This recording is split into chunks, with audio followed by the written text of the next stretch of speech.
बेंगलुरु में जारी G20 digital आर्थिक मंत्री स्तरीय बैठक में प्रधानमंत्री नरेंद्र मोदी का वीडियो संदेश। कहा, भारत में जनधन बैंक अकाउंट, आधार और मोबाइल से देश में आई आर्थिक क्रांति।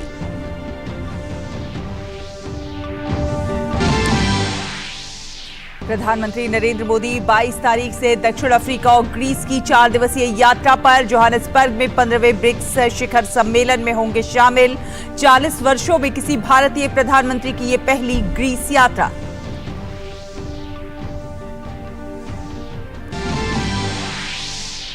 गुजरात के गांधीनगर में चल रहे G20 स्वास्थ्य मंत्रियों की बैठक के तीसरे दिन स्वास्थ्य क्षेत्र के 2 प्राथमिकताओं पर होगी चर्चा। वित्त एवं स्वास्थ्य मंत्रियों की संयुक्त बैठक में सभी देशों के स्वास्थ्य मंत्रियों के साथ वित्त मंत्री निर्मला सीतारमण भी लेंगी भाग। बेंगलुरु में डिजिटल आर्थिक मंत्री स्तरीय बैठक।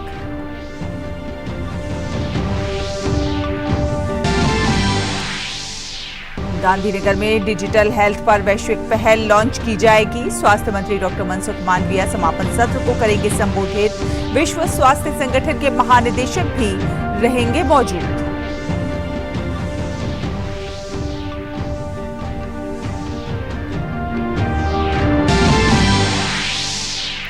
आज धूमधाम से मनाई जा रही है हरियाली तीज।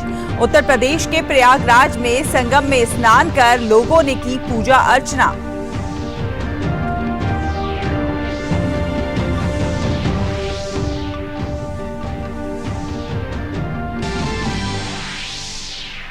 और हंगरी के बुडापेस्ट में आज से होगी विश्व एथलेटिक्स चैंपियनशिप की शुरुआत।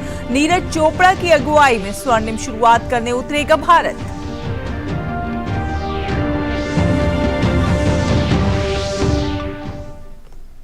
नमस्कार, डीडी न्यूज देख रहे हैं आप और आपके साथ मैं हूं शहला निगार। चलिए बुलेटिन की शुरुआत करते हैं G20 देशों की बीच हो रही अहम बैठकों की खबरों के साथ।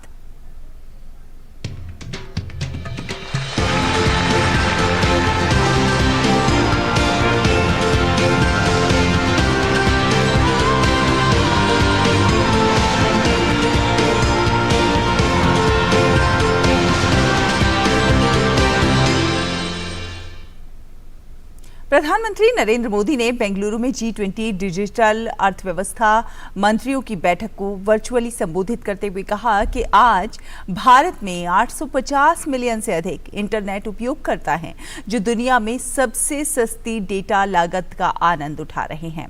हमने शासन को अधिक कुशल, समावेशी, तेज और पारदर्शी बनाने के लिए प्रौद्योगिकी का लाभ उठाया है।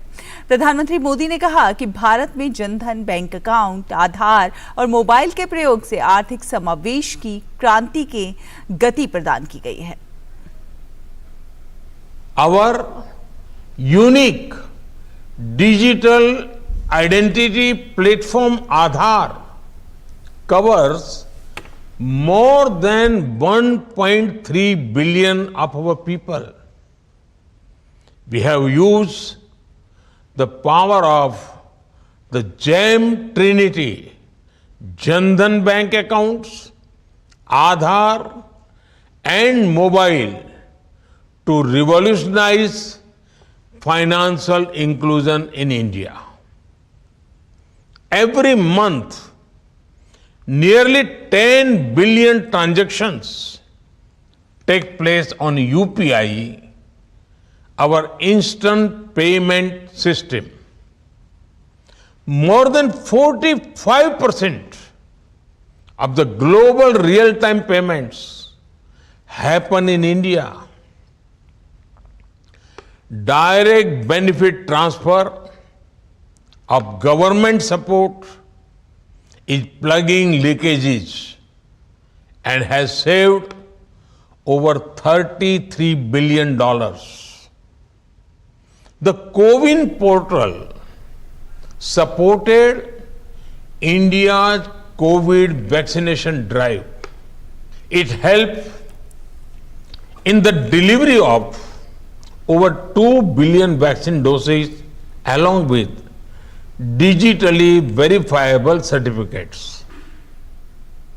भारत की अध्यक्षता में G20 बैठकों के तहत आज बेंगलुरु में डिजिटल आर्थिक मंत्री स्तरीय बैठक जारी है।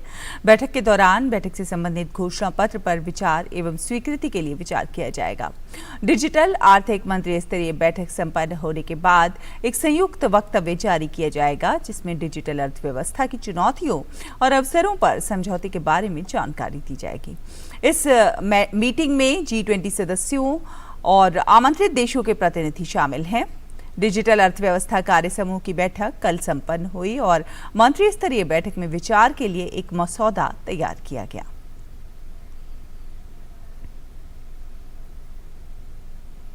गुजरात के गांधीनगर में चल रहे G20 स्वास्थ्य मंत्रियों की बैठक के आज तीसरे दिन स्वास्थ्य क्षेत्र की 2 प्राथमिकताओं पर चर्चा होगी।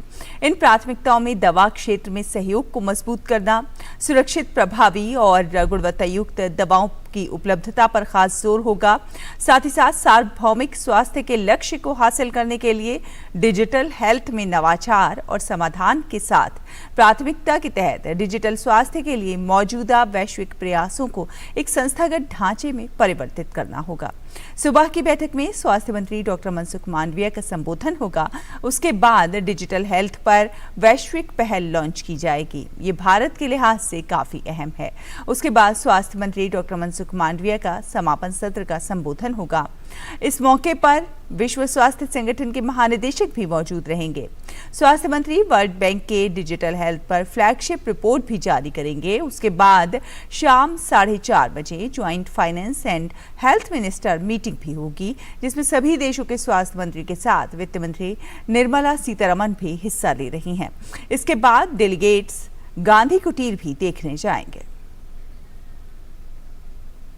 गांधीनगर में चल रहे G20 स्वास्थ्य मंत्रियों की बैठक के तीसरे दिन की शुरुआत योग सत्र से हुई। योग सत्र में डेलीगेट्स ने योग और मेडिटेशन किए। मोरारजी देसाई योग संस्थान के योग शिक्षक ने उन्हें योग कराया।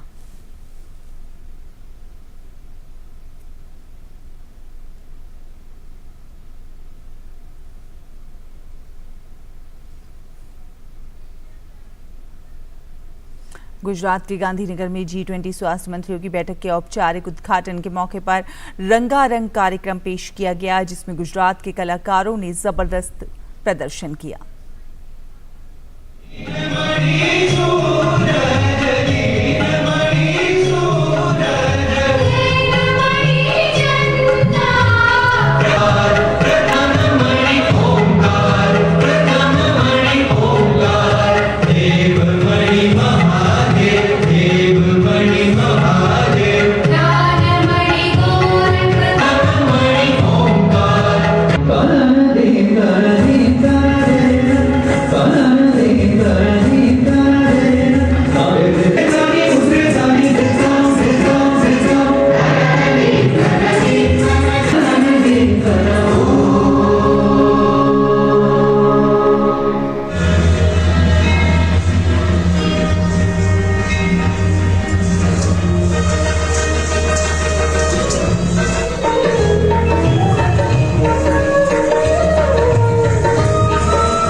और यहाँ फिलहाल एक छोटा सा ब्रेक लेते हैं। ब्रेक के उस पार खबरों का सफर जारी है। देखते रहिए DD न्यूज़।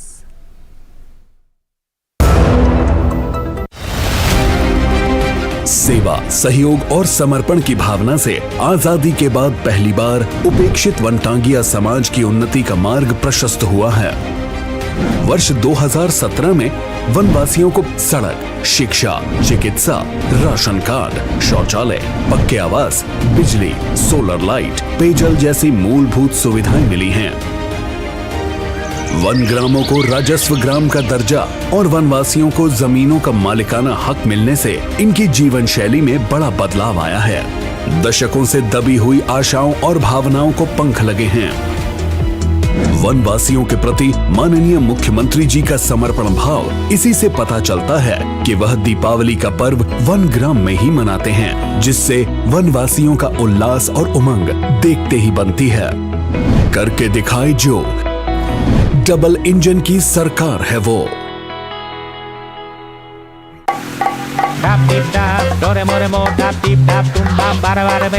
अबे देख,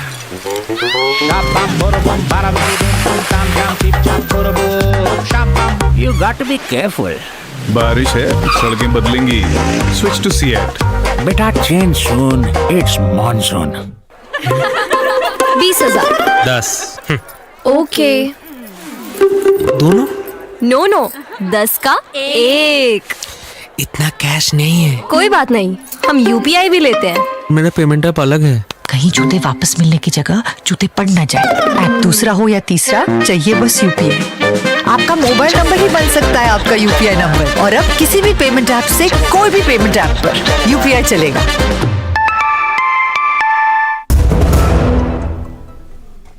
ब्रेक के बाद स्वागत है आपका। आप देख रहे हैं डीडी न्यूज। आपको बता दें कि प्रधानमंत्री नरेंद्र मोदी 22 से 25 अगस्त तक दक्षिण अफ्रीका और यूनान के दौरे पर रहेंगे। पीएम मोदी 22 से 24 अगस्त तक दक्षिण अफ्रीका की यात्रा करेंगे, जहां वो जोहान्सबर्ग में 15वें ब्रिक्स सम्मेलन में हिस्सा लेंगे।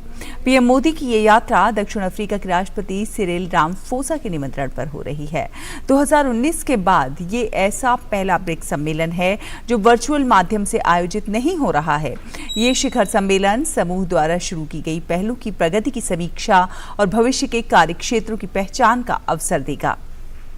पीएम मोदी ब्रिक्स सम्मेलन के बाद आयोजित होने वाले विशेष कार्यक्रम ब्रिक्स अफ्रीका आउटरीच और ब्रिक्स प्लस संवाद में भी भाग लेंगे। इसमें दक्षिण अफ्रीका द्वारा आमंत्रित अन्य देश भी शरीक होंगे। अपने दौरे के दौरान प्रधानमंत्री नरेंद्र मोदी जोहान्सबर्ग में मौजूद कई नेताओं के साथ द्विपक्षीय बैठकें करेंगे। दक्षिण अफ्रीका के बाद पीएम मोदी यूनान जाएंगे, जहां पर किसी भी भारतीय प्रधानमंत्री की पिछले 40 वर्ष में यूनान की ये पहली यात्रा होगी। ये दौरा यूनान के पीएम के निमंत्रण पर हो रहा है। पीएम मोदी अपने यूनानी समकक्ष के साथ द्विपक्षीय संबंधों को और मजबूत करने पर चर्चा करेंगे। पीएम मोदी दोनों देशों के व्यापारिक नेताओं के साथ साथ यूनान में रह रहे भारतीय समुदाय के साथ भी संवाद करेंगे।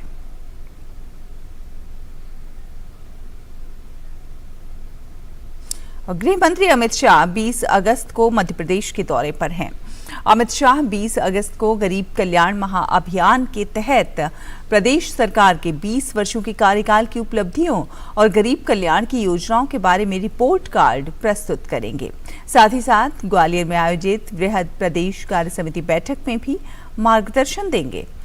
भारतीय जनता पार्टी के प्रदेश अध्यक्ष और सांसद विष्णुदत्त शर्मा ने केंद्रीय गृह मंत्री अमित शाह के मध्य प्रदेश दौरे की जानकारी दी। उन्होंने कहा कि अमित शाह के प्रदेश आगमन को लेकर प्रदेश के पार्टी कार्यकर्ता काफी उत्साहित हैं। विष्णुदत्त शर्मा ने कहा कि प्रधानमंत्री नरेंद्र मोदी के नेतृत्व में गरीब कल्याण के मिशन को लेकर भारतीय जनता पार्टी की सरकारें काम कर रही हैं। केंद्र और प्रदेश सरकार की योजनाओं ने गरीबों के जीवन को बदलने का काम किया है। मध्य प्रदेश में कमलनाथ सरकार के 15 माह को छोड़ दिया जाए तो पिछले 20 वर्षों में भारतीय जनता पार्टी की सरकार ने विकास और गरीबों का जीवन बदलने का काम किया है। सरकार की योजनाओं से आम व्यक्ति लाभान्वित हुआ है। मुख्यमंत्री शिवराज सिंह चौहान के नेतृत्व वाली भाजपा की सरकार के 20 वर्षों में जो काम हुए हैं, उन कामों पर केंद्रित गरीब कल्याण रिपोर्ट कार्ड को गृह मंत्री अमित शाह 20 अगस्त को भोपाल में जनता के समक्ष प्रस्तुत करेंगे। इसके साथ ही साथ शाह विकास और गरीब कल्याण को लेकर प्रत्येक विधानसभा में पहुंचने वाले प्रचार रथ को भी हरी झंडी दिखाकर रवाना करेंगे। इस दौरान प्रदेश के वरिष्ठ नेतागण उपस्थित रहेंगे, जिसके पश्चात गृह मंत्री अमित शाह ग्वालियर पहुंचेंगे। 20 अगस्त को ग्वालियर के अटल सभागार में बृहद कार्य समिति की बैठक आयोजित की जाएगी, जिसमें अमित शाह प्रदेश के सभी कार्यकर्ताओं को विधानसभा चुनाव 2023 की दृष्टि से मार्गदर्शन देंगे। पीएम जनधन योजना ने एक और ऐतिहासिक उपलब्धि हासिल की है। योजना के तहत खुले खातों का संख्या 50 करोड़ के पार पहुंच गई है। खास बात यह है कि इसमें 56% अकाउंट्स महिलाओं के हैं और गरीबों के बैंकिंग सेवा से जोड़ने के लिए 2014 में लॉन्च की गई इस पहल के अच्छे परिणाम सामने आ रहे हैं। खोले गए खातों में से लगभग 67% अकाउंट्स गांव और छोटे कस्बों में खोले गए हैं। इन खातों में कुल जमा राशि 2.03 लाख करोड़ रुपए से अधिक है।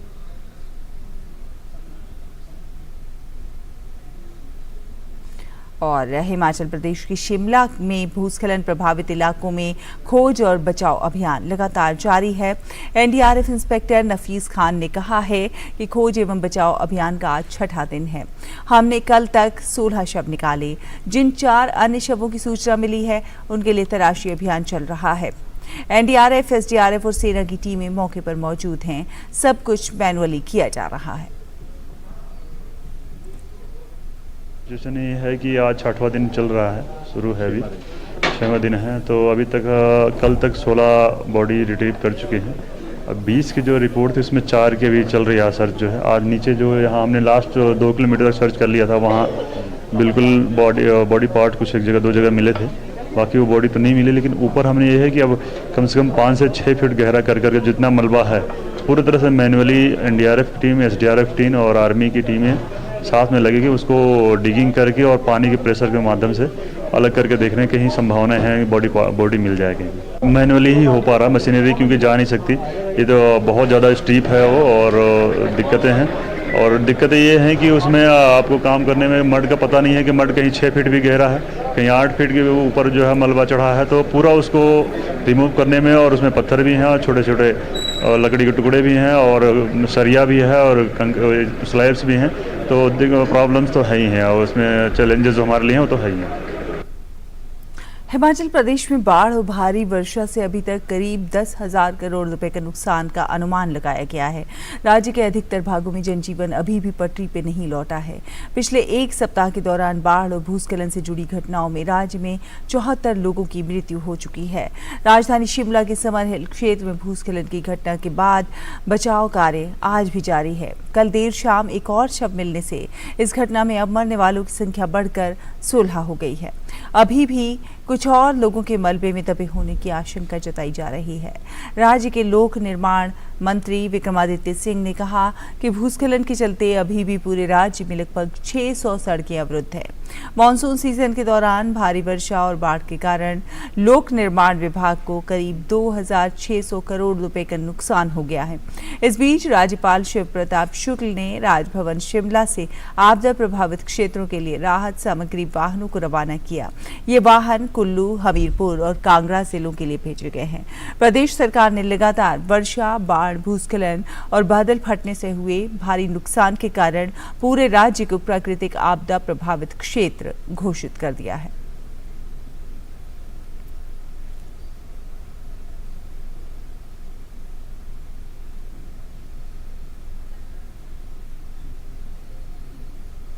और दिल्ली के एनसीसी भवन में इन दिनों राष्ट्रीय कैडेट कोर का वार्षिक प्रशिक्षण शिविर चल रहा है। इस शिविर में दिल्ली के अलग अलग स्कूल और कॉलेज की 515 छात्रा कैडेट्स भाग ले रही हैं। कैसे दिया जा रहा है एनसीसी की इन छात्रा कैडेटों को प्रशिक्षण, बता रहे हैं हमारे संवाददाता गिरीश निशाना अपनी इस खास रिपोर्ट में।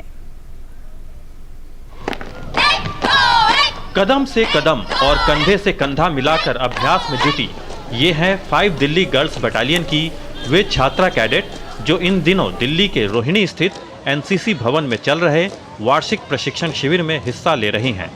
5 दिल्ली गर्ल्स बटालियन का ये इस साल का दूसरा कैंप है, जिसमें दिल्ली के 15 स्कूल और 7 कॉलेजों की 515 छात्रा कैडेट प्रशिक्षण प्राप्त कर रही हैं। ये कैंप 23 अगस्त तक चलेगा। 313 सीनियर विंग के कैडेट हैं जो 7 दिल्ली यूनिवर्सिटी के 7 कॉलेजेस से आए हुए हैं एंड 15 स्कूलों से 202 जूनियर विंग के कैडेट्स हैं। ड्यूरिंग द कैंप जो है हम इनको जो ड्रिल, देशभक्ति, फायरिंग एंड इनका डिसिप्लिन, जो कि इनका यूनिटी एंड डिसिप्लिन मोटर है, उसके ऊपर काम करते हैं। इस शिविर में हिस्सा लेकर ये छात्रा कैडेट काफी उत्साहित नजर आ रही हैं। यहाँ आके बहुत मज़ा आ रहा है। पहली बार हम लोग घर से बाहर आए हैं और हम सारे बच्चे एक रूम में बैठ के रात में बहुत गेम्स खेलते हैं, मस्तियाँ करते हैं, राइफल्स चलाना सीखा, बहुत सारी कॉम्पिटिशन्स में पार्ट लिए, बहुत मज़ा आ रहा है। और जहाँ हम घर पे एसी में रहते थे, अब यहाँ पे ना सिर्फ पंखे में रहना पड़ रहा है। यहाँ पे काफ़ी अच्छी ट्रेनिंग मिल रही है, काफ़ी हार्ड भी है, जो हमें और ज़्यादा स्ट्रॉन्ग बनाने में हमारी बहुत ज़्यादा हेल्प कर रही है। यह हमें सिखाता है कि यूनिटी और डिसिप्लिन क्या होता है। और हम घर से दूर रह रहे हैं, लेकिन यहाँ पर बहुत अच्छा लगता है रहने में, साथ रहते हैं, साथ सीखते हैं हर चीज़। और यहाँ पे बहुत सारे कैंप्स, लाइक अभी कैंप फायर भी होगा, बहुत सारे कल्चरल भी होते हैं परफॉर्मेंस। कल हमारा कल्चरल का परफॉर्मेंस था। इस कैंप के दौरान छात्रा कैडेटों को एक तरफ जहां मैप रीडिंग का प्रशिक्षण दिया जा रहा है, तो वहीं दूसरी ओर इन कैडेट्स को हथियारों के ज्ञान के साथ फायरिंग की विभिन्न पोजीशन और निशानेबाजी के गुर भी सिखाए जा रहे हैं। इस कैंप के दौरान कैडेटों को ड्रिल, देशभक्ति की भावना, फायरिंग, एकता और अनुशासन का पाठ, सेल्फ डिफेंस और आपदा प्रबंधन जैसे कई महत्वपूर्ण विषयों का भी प्रशिक्षण दिया जा रहा है। दिल्ली के अलग अलग स्कूल और कॉलेजों से आई ये छात्रा कैडेट पहली बार कैंप को अटेंड कर रही हैं। इन कैडेटों को न केवल एकता और अनुशासन का पाठ पढ़ाने के साथ साथ सैन्य प्रशिक्षण भी दिया जा रहा है, जो उनके भविष्य में बहुत काम आएगा। कैमरामैन जगपाल सिंह और प्रमोद कुमार के साथ गिरीश निशाना, डीडी न्यूज, दिल्ली। और देश में प्रधानमंत्री जनधन खातों की कुल संख्या 50 करोड़ के आंकड़े को पार कर गई है। इसमें से 56% खाते महिलाओं से जुड़े हैं, जबकि लगभग 67% खाते गांव और छोटे कस्बों में खोले गए हैं। प्रधानमंत्री नरेंद्र मोदी ने सोशल मीडिया प्लेटफॉर्म एक्स पर वित्त मंत्रालय की ओर से जारी इस जानकारी को शेयर करते हुए कहा है कि ये एक महत्वपूर्ण मील का पत्थर है। ये देखकर खुशी होती है कि इनमें से आधे से अधिक खाते हमारी नारी शक्ति के हैं। 67% खाते ग्रामीण और अर्ध शहरी क्षेत्रों में खोले जाने के साथ साथ हम ये भी सुनिश्चित कर रहे हैं कि वित्तीय समावेशन का लाभ हमारे देश के हर कोने तक पहुंचे।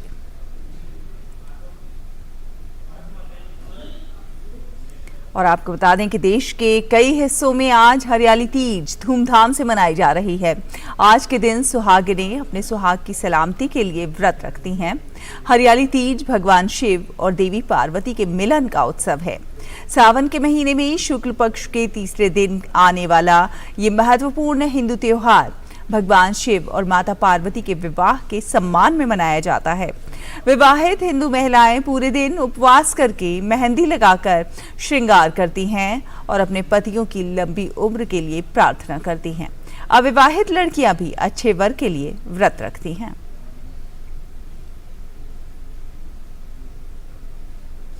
आज हरियाली तीज के अवसर पर उत्तर प्रदेश के प्रयागराज में लोगों ने संगम में स्नान किया और पूजा की।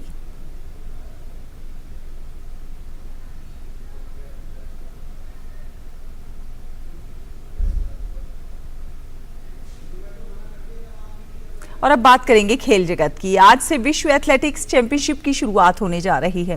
हंगरी के बुडापेस्ट में 27 अगस्त तक चलने वाले इस टूर्नामेंट में दुनिया भर के खिलाड़ी पदक के लिए स्पर्धा करते नजर आएंगे। भारत की तरफ से इस बार नीरज चोपड़ा और अविनाश साबले समेत कुल 27 भारतीय एथलीट अपनी दावेदारी पेश करेंगे। ओलंपिक स्वर्ण पदक विजेता नीरज चोपड़ा पर सबकी निगाहें टिकी होंगी। नीरज विश्व एथलेटिक्स चैंपियनशिप 2022 में रजत पदक जीत चुके हैं। ऐसे में इस चैंपियनशिप में उनकी नजर स्वर्ण पदक जीतने पर होगी।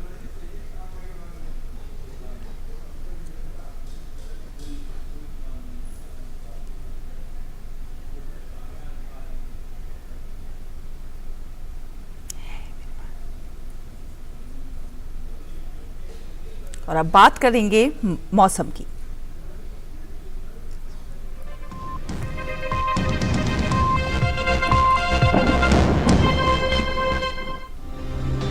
तो आज ओडिशा, छत्तीसगढ़, पूर्वी मध्य प्रदेश, विदर्भ, मराठवाड़ा और उत्तरी तेलंगाना में हल्की से मध्यम बारिश के साथ कुछ स्थानों पर बारिश संभव है।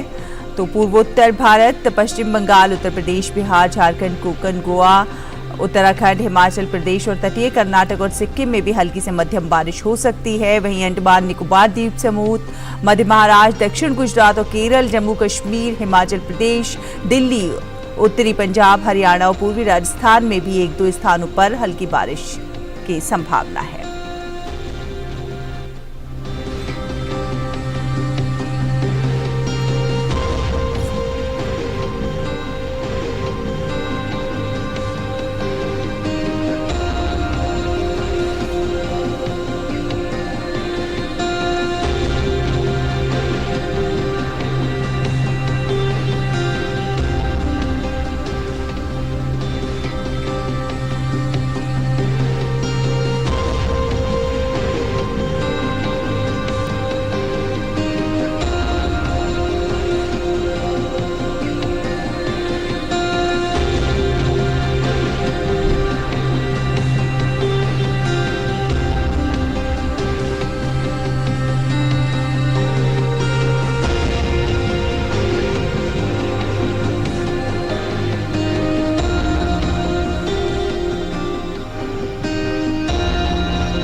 इसी के साथ इस बुलेटिन में फिलहाल इतना ही। डीडी न्यूज पर खबरों का सफर लगातार जारी है। आप देखते रहिए डीडी न्यूज। नमस्कार।